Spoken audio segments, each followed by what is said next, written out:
하나님께서 우리에게 주시고자 하는 것은 우리가 눈으로 보지도 못했고 귀로도 듣지 못했습니다.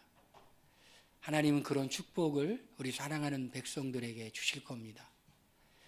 우리 땅에 살아가는 동안에 자연적인 것과 초자연적인 역사를 동시에 경험하며 살아갑니다.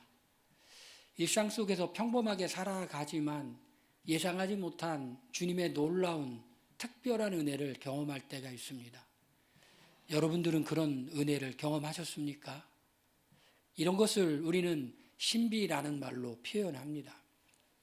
이적을 체험하는 것과 신비를 체험하는 것은 약간 다릅니다. 이적을 체험하는 건 이런 겁니다. 병이 낫는다든지 기도의 응답을 받았다든지 이런 것들, 이적을 체험하는 일이라고 말하죠, 성경에는. 그런데 그런 거 말고 신비를 체험하는 일이 있습니다. 모세가 광야에 있는데 가시떨기가 있는데 거기가 불이 붙었는데 사라지지 아니하고 계속 불이 붙어 있는 겁니다. 하나님을 만났어요. 이사야가 성전에서 기도하기 위해 앉아 있는데 신비를 경험했어요. 스랍들이 날아다니며 창화하며 거룩하다 거룩하다 하고 하나님의 보좌에서 옷자락이 이렇게 드리어 있는 모습을 보게 됩니다. 이런 걸 뭐라고 말합니까? 이적을 봤다라고 말하지 않죠. 신비를 경험했다라고 말합니다. 우리는 자연적인 세계 속에 살아가고 있지만 이 자연적인 이 세계 속에 하나님께서 때로 하늘을 가르시고 초자연적인 것을 보여주실 때가 있는데 우리는 그것을 신비라 이렇게 말을 합니다. 예수님이 침례를 받으시고 요단강에서 올라오실 때 하늘이 갈라지면서 성령이 비둘기같이 예수님에게 임하여 오는 것을 예수님 보았습니다. 자연적인 세계에 우리가 너무너무 가까이 있는 이 초자연적인 현상들이 나타나는 거예요. 그런 거를 말라기서는 이렇게 얘기하죠. 하늘을 가르시고 임하시옵소서. 하늘이 열렸다 이런 표현을 합니다. 우리가 신앙생활 하면서 이런 신비적인 체험은 필요한 것일까요? 아니면 이런 신비한 체험은 필요 없을까요? 우리 신비주의라는 말과 신비는 좀 구별해야 됩니다. 신비주의라는 것은 뭔가 이렇게 신비적인 현상을 계속해서 영적인 황홀경을 추구하는 것, 이걸 신비주의라고 말합니다. 근데 신비는 그런 게 아닙니다. 신비는 내가 예상하지 못한 상황 속에서 내가 기대하지 못했는데 때로는 기대할 때도 있었죠. 그런데 하나님께서 전적인 은혜와 주권을 가지고 이 자연적인 세계 속을 하늘을 가르시고 임하셔서 초자연적인 하나님의 모습을 보여주는 거예요. 여러분 어떠세요? 여러분이 세상을 알고 있다고 생각하십니까? 하나님을 알고 있다고 생각하십니까? 이 땅에 우리가 보는 이런 세상이 보이는 것이 다라고 생각하십니까? 성경은 그게 다가 아니라고 말해요. 우리가 아는 것은 지극히 작은 것이고 우리가 보는 것도 지극히 작은 것이고 우리가 듣는 것도 지극히 작은 것이다. 우리 인간의 유한함을 여러분 인정하시죠? 우리의 부족함을 인정하죠? 이런 신비를 만날 때 사람이 어떻게 되냐면 그제서야 겸손해지는 거예요. 이사야가 이렇게 말하죠. 나는 입술이 부정한 사람입니다라고 고백을 하죠. 베드로는 예수님의 신성을 느꼈을 때 이렇게 고백합니다. 주여 나는 죄인입니다. 나를 떠나소서 이렇게 말합니다. 사람의 마음이 얼마나 높아지기 쉽고 완악해지기 쉽고 간사해지기 쉽습니까? 그런데 이런 신비를 경험하고 난 후에 인간이 새로운 눈이 열리는 거예요. 예수님은 제자들에게 이런 말씀을 하십니다. 여기 살아있는 사람 중에 하나님 나라가 권능으로 임할 것을 볼 자가 있다. 이게 신비예요. 하나님 나라가 권능으로 임하는 것. 이걸 또 다른 표현으로 말하면 이걸 부흥이라고 말해요. 그리고 또 쉽게 말하면 성령 충만의 한 현상이기도 해요. 부흥이 뭐죠? 인원이 늘어나는 것이 아니라 초자연적인 하나님의 역사가 자연적인 이 세상에 임하는데 하늘을 가르고 임하는 거예요. 하나님 나라가 권능으로 임하는 걸 너희가 볼 자가 있다. 하나님 나라가 권능으로 이 땅의 자연적인 세계에 임하는 거, 이게 신비라는 거예요. 우리 신비주의는 나쁜 거지만 우리 신비라는 것은, 신앙의 신비라는 것은 참 필요한 거예요. 이게 없이는 신앙생활을 할 수가 없어요. 내가 하나님을 인격적으로 1대1로 신비하게 만나는데 누가 가르쳐줘서가 아니라 내가 분명히 느끼고 내가 분명히 알고 분명히 확신하는 현상. 여러분, 하나님을 만나는 것이 얼마나 큰 신비입니까? 하나님의 행하심을 보는 것이 얼마나 큰 축복입니까? 이성적으로 알았던 그것을 떠난 놀라운 것들, 그걸 체험하기 시작하는 거예요. 내가 그걸 체험하기 위해 몸부림치는 것이 아니라 하나님께서 은혜를 주시기 위해 이 제자들은 특별히 높은 산에 예수님께서 베드로와 야고보와 요한을 데리시고 올라가셨죠. 산 위의 세계예요. 산 위에. 이 산이라는 것은 이 신학적으로는 의미가 있는 거예요. 모세가 출애굽기에 보니까 이스라엘 백성들은 시내산 아래에 있고 모세는 시내산 위로 올라갑니다. 왜 올라가죠? 하나님을 만나기 위해서. 하나님으로부터 율법과 계명을 받기 위해서 모세가 홀로 하나님 앞에 나아갑니다. 그리고 그 모세는 40일 동안 시내산 위에 있으면서 인간이 경험할 수 없는, 인간이 들을 수 없는, 인간이 볼 수 없는 하나님의 영광스러운 모습 가운데 친교하고 교제하고 내려왔어요. 얼마나 좋았을까요? 얼마나 신비했을까요? 모세가 그 시내산에 있다 내려왔을 때 너무 어려우니까 모세가 다시 그렇게 말하잖아요. 하나님께 기도하잖아요. 주의 영광을 내게 보여소서라고 말하잖아요. 모세가 시내산에 있다 내려오니까 거기에서 기다리지 못하고 금송아지를 만들고 우상을 섬길 때 모세가 그 문제를 해결하고 난 후에 하나님께 이렇게 말해요. 주의 영광을 내게 보이소서. 모세가 주의 영광을 본 적이 얼마 전이에요. 그런데 모세가 다시 이렇게 하나님께 기도해요. 주의 영광을 내게 보이소서. 왜냐하면 시내산에서 하나님의 영광 가운데 머물러 있었던 것이 너무너무 좋았기 때문에 주의 영광을 내게 보이소서. 여러분, 우리가 그 정도 수준은 아니라 할지라도 하나님의 은혜를 받고 우리의 마음에 평강이 찾아오고 기쁨이 찾아오면 우리는 그걸 사모하게 되잖아요. 은혜의 자리를 사모하잖아요. 주님을 만나는 자리를 사모하잖아요. 그래서 우리는 하나님께 그렇게 기도하죠. 하나님, 제게 은혜를 주시옵소서. 은혜가 뭡니까? 하나님 만나는 거예요. 하나님 만나요. 여러분, 우리가 하나님 만나면 걱정이 떠나갈 줄로 믿습니다. 근심이 사라질 줄로 믿습니다. 불안이 떠나갈 줄로 믿습니다. 믿음이 견고해질 줄로 믿습니다. 그런데 하나님이, 예수님께서 높은 산에 올라가기 전에 제자들에게 지난주에 같이 말씀 나눴죠. 사람들이 나를 누구라고 하느냐고, 너희는 나를 누구라고 하느냐고 질문했을 때 베드로는 넙죽넙죽 대답을 잘했죠. 그리스도이십니다. 맞았어. 내가 그리스도야. 그리스도란 말은 구원자야. 그런데 내가 그리스도는 그리스도인데 세상 사람들이 생각하는 그런 정도의 그리스도가 아니야. 세상 사람들은 그냥 정치적인 압제에서, 경제적인 압제에서, 육체의 질병에서 경제적인 문제를 해결해 줄 그런 그리스도를, 그런 구원자를 기다리지만 나는 그런 구원자가 아니야. 나는 고난을 받고 십자가에 죽고 부활할 그런 그 그리스도야. 뭘까요?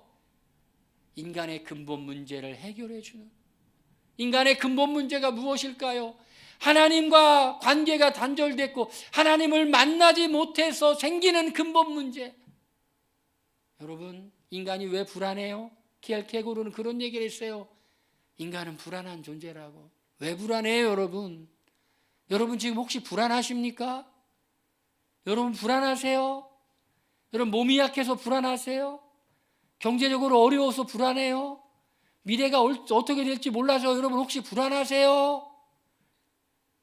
여러분의 불안의 원인은 연약하기 때문에 그래요. 그런데 여러분, 아담과 하와가 범죄하기 전에는 불안하지 않았어요. 왜? 하나님이 아버지시기 때문에, 하나님이 언제든지 늘 필요한 것을 필요한 때에 공급해 줄 것을 믿었기 때문에.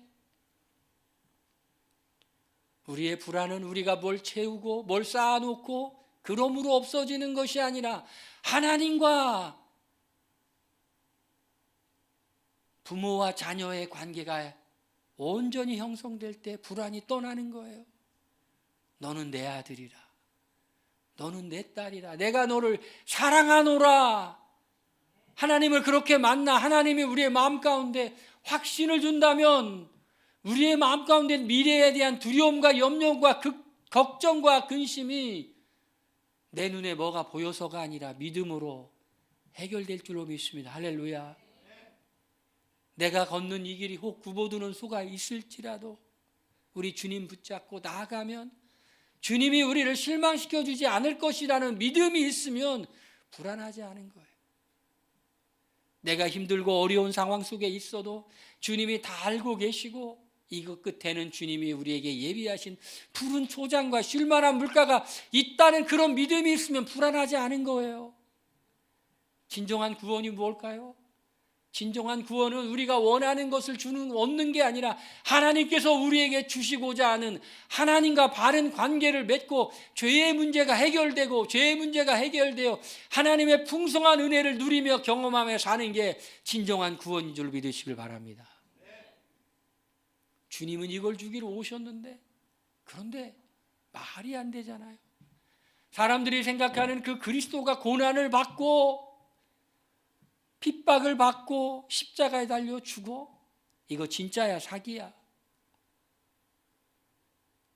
베드로는 예수님의 말씀을 들었지만 마음 가운데 의심이 있을 거예요. 이거 진짜 이 길이 맞는 거야? 정말 이 길이 맞는 거야? 정말 예수님 정말 구원자인 거 맞는 거야? 여러분 우리의 믿음이 흔들릴 때가 있습니다. 하나님 정말 당신이십니까? 리고렌이 아니라 와임을 만들었던 로렌 커닝엄이 그런 책을 쓰었죠. 하나님 정말 당신이십니까? 하나님이 그를 불러요. 하나님이 그를 부르는데 교통사고가 나서 자기 아내가 죽어갈 것 같은 위기의 순간 가운데 하나님의 부르심이 맞는 겁니까? 하나님 정말 당신이십니까? 라는 책을 썼어요. 책 제목 참 정말 멋있어요.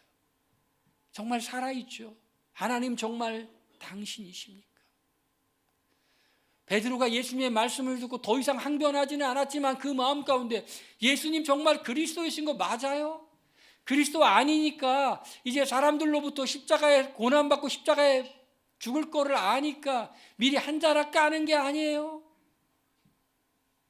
여러분 우리도 의심할 때가 있죠. 하나님 정말 하나님이십니까? 우리가 하나님을 믿으며 살아가는데 하나님을 섬기며 살아가는데 우리의 믿음이 가짜라면 우리의 인생은 도대체 어떻게 되는 겁니까? 그럴 때 예수님이 베드로와 야고보와 요한을 데리고 높은 산에 올라가십니다. 그리고 예수님이 변화되시는데 어떻게 변화되시냐면 이 세상에 있는 그 어떤 것으로도 희귀할 수 없을 정도로 희귀 예수님이 변화되는 거예요. 여러분 우리 신비한 체험을 하게 되면 어떤 일이 일어나냐면요, 예수님이 정말 구원자다, 하나님이 정말 하나님이다, 믿음이 강해지는 거예요. 할렐루야.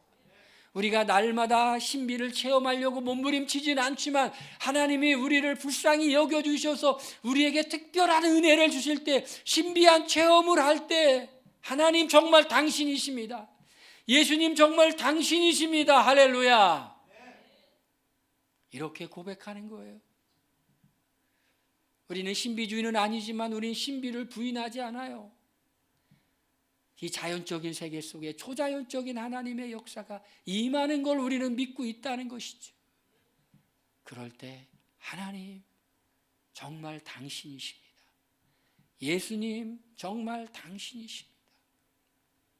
여러분 우리의 신비의 체험은 우리의 믿음을 강하게 해줘요. 근데 기억하실 것이 있어요.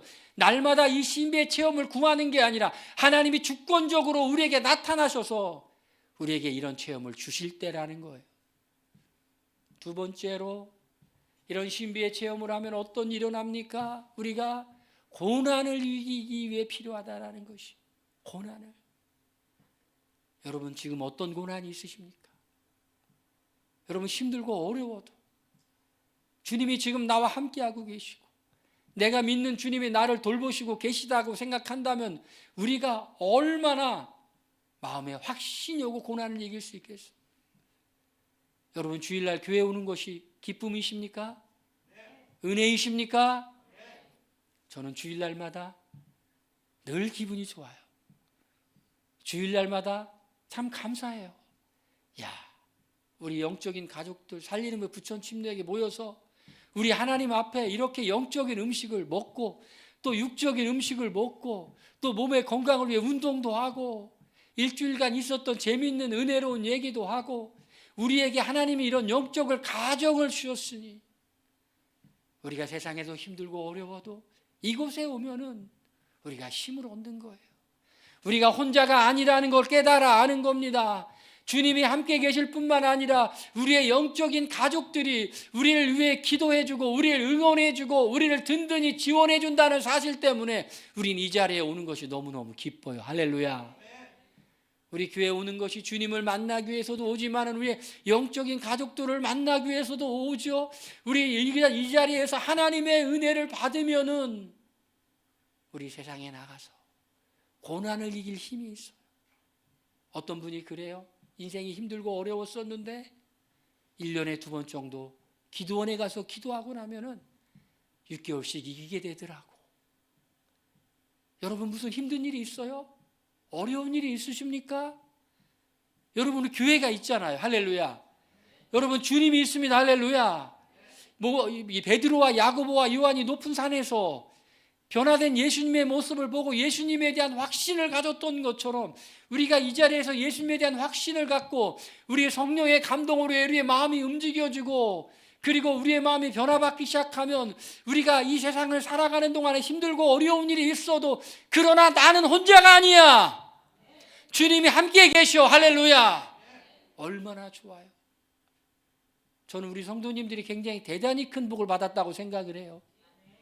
무슨 잘한 일이 있어서 이렇게 큰 복을 받았는지는 모르겠어요. 우리가 무슨 대단한 일을 잘해서 복을 받는 게 아니라 우리를 긍휼히 여겨시고 불쌍히 여겨주셔서 우리는 큰 복을 받은 사람인 줄로 믿습니다. 할렐루야.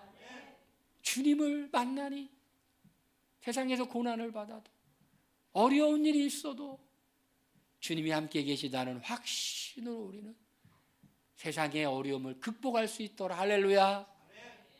세 번째로 우리가 신비한 체험을 하게 되면은 우리가 이 땅에 헛된 욕심과 헛된 소망이 아니라 참된 소망과 거룩한 불만족을 갖게 되죠.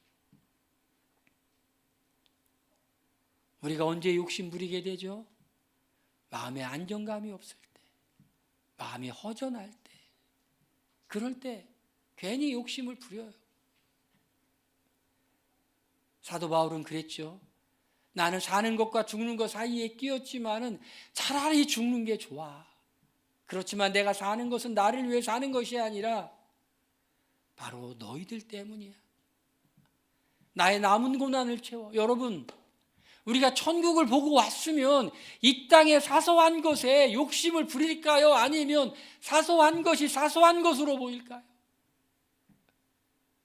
어린 시절에 혹시 소꿉놀이 해보셨습니까? 요즘 어린이들은 그런 걸 안 하지만 옛날 어른들은 문 밖에만 나가면 흙이었죠.